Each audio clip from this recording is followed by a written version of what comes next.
উক্তি। ওকে, উক্তি একটা বিশাল চ্যাপ্টার, বিশাল চ্যাপ্টার। মানে মনে করেন যে আপনার কাছে যে বই থাকুক ওইখান থেকে শুরু করলেই দেখবেন যে মানে এক পৃষ্ঠাও নাই, অর্ধেকের মধ্যে শেষ উক্তি। কথা বুঝতে পারছেন? আচ্ছা, উক্তির যে ব্যাপারটা আমি একটু বলি।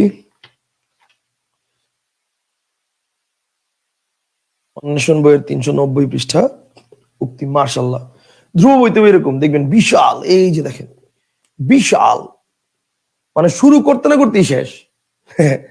শুরু করতে না করতেই শেষ, বুঝছেন? আচ্ছা, তো উক্তির মধ্যে এখানে কয়েকটা পয়েন্টই আছে, আমি কয়েকটা পয়েন্ট একটু বলে দিই। দেখেন, প্রথম কথা হচ্ছে উক্তি জিনিসটা কি? কোন কথকের বাক্যকর্মের নাম হচ্ছে উক্তি। মানে কোন কথক যখন কথা বলবে সেটা হচ্ছে উক্তি। এখন উক্তি কত প্রকার? দুই প্রকার। একটা হচ্ছে ডিরেক্ট ন্যারেশন, একটা ইনডিরেক্ট ন্যারেশন, মানে একটা প্রত্যক্ষ উক্তি, একটা পরোক্ষ উক্তি।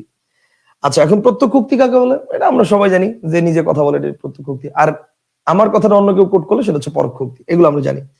প্রত্যক্ষ উক্তি কোন চিহ্নের ভিতরে থাকে? সেটা হচ্ছে উদ্ধরণ চিহ্ন, এটাও আমরা জানি। পরোক্ষ উক্তিতে কোন চিহ্ন লোপ পায়? এটাও আমরা জানি, উদ্ধরণ চিহ্ন। এবং পরোক্ষ উক্তিতে উদ্ধরণ চিহ্নের পরিবর্তে কোন যদি চিহ্ন বসে, মানে কোন কি বসে? উত্তর হচ্ছে যে। ইংরেজিতে আমরা ভাষায় দ্যাট, বাংলা হচ্ছে যে। তাহলে প্রত্যক্ষ উক্তিকে পরোক্ষ উক্তিতে রূপান্তরের সময় প্রথম উদ্ধরণ চিহ্নের স্থানে বসে কি? যে বসে। ওকে, ফাইন। প্রত্যক্ষ উক্তিকে পরোক্ষ উক্তিতে রূপান্তরের সময় পরিবর্তন করতে হয় কয়টি জিনিসের? চারটা জিনিস। কয়টা জিনিস পরিবর্তন করতে হয়? চারটা জিনিস। কাল, পুরুষ, সর্বনাম এবং ক্রিয়া। কাল, পুরুষ, সর্বনাম এবং ক্রিয়া। ঠিক আছে, এই চারটা জিনিস পরিবর্তন করতে হয়। যেমন যেমন মনে করেন আমি যদি বলি যে আমি বলেছি, আমি বলেছি, আমি বলেছি আজ নীলক্ষেত বন্ধ। আজ নীলক্ষেত, আজ নীলক্ষেত বন্ধ। ওকে, আজ নীলক্ষেত বন্ধ, এটা হচ্ছে আমি বলেছি। এখন এটাকে প্রত্যক্ষ উক্তি আছে, এটাকে পরোক্ষ উক্তি যখন করব তখন কি হবে? তখন আমি বলেছিটা হয়ে যাবে কি? শাওন ভাই বলেছেন।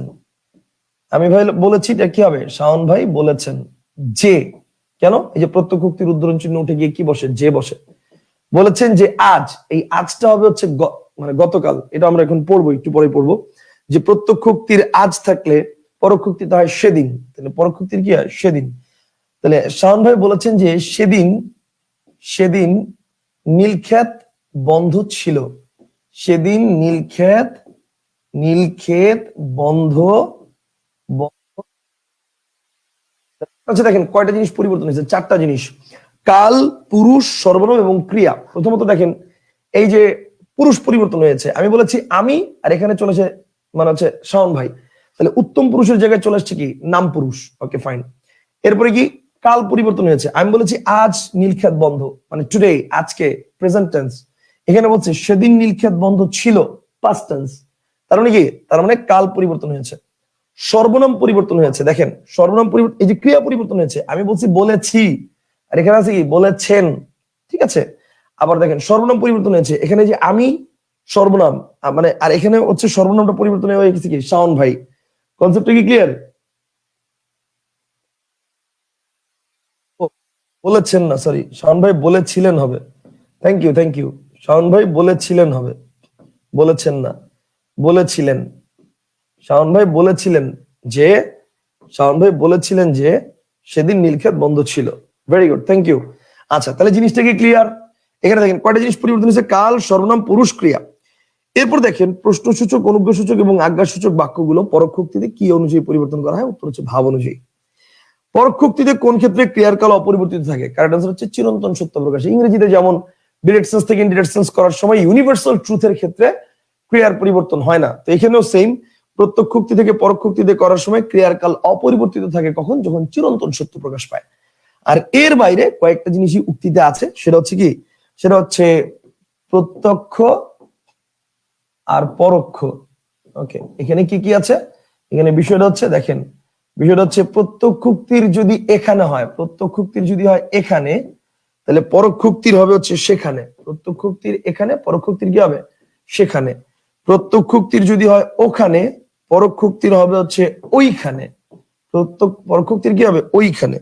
প্রত্যক্ষ উক্তির যদি হয় আজ, পরোক্ষ উক্তির হবে সেদিন, সেদিন। প্রত্যক্ষ উক্তির যদি হয় আগামীকাল, প্রত্যক্ষ উক্তির যদি হয় আগামীকাল, পরোক্ষ উক্তির হবে পরের দিন, পরের দিন। প্রত্যক্ষ উক্তির যদি হয় গতকাল, এটা হবে আহ গতকাল, তাহলে এটা হবে হচ্ছে আগের দিন। গতকাল হলে হবে কি আগের দিন, হবে আগের দিন। আর প্রত্যক্ষোক্তির যদি হয় গতকল্য, গতকল্য, তাহলে পরোক্ষোক্তির হবে পূর্ব দিন, পরোক্ষোক্তির হবে হচ্ছে পূর্ব দিন। সিম্পল, শেষ। এই হচ্ছে আমাদের আলোচনা, খালাস। এখানে সেখানে, এখানে হচ্ছে কি সেখানে, ওখানে ওইখানে, আজ সেদিন, আজ সেদিন, আগামীকাল পরের দিন, গতকাল আগের দিন, গতকাল পূর্ব দিন। খালাস, উক্তি খালাস। এর সাথে সাথে আমাদের আলোচনা আজকে খালাস।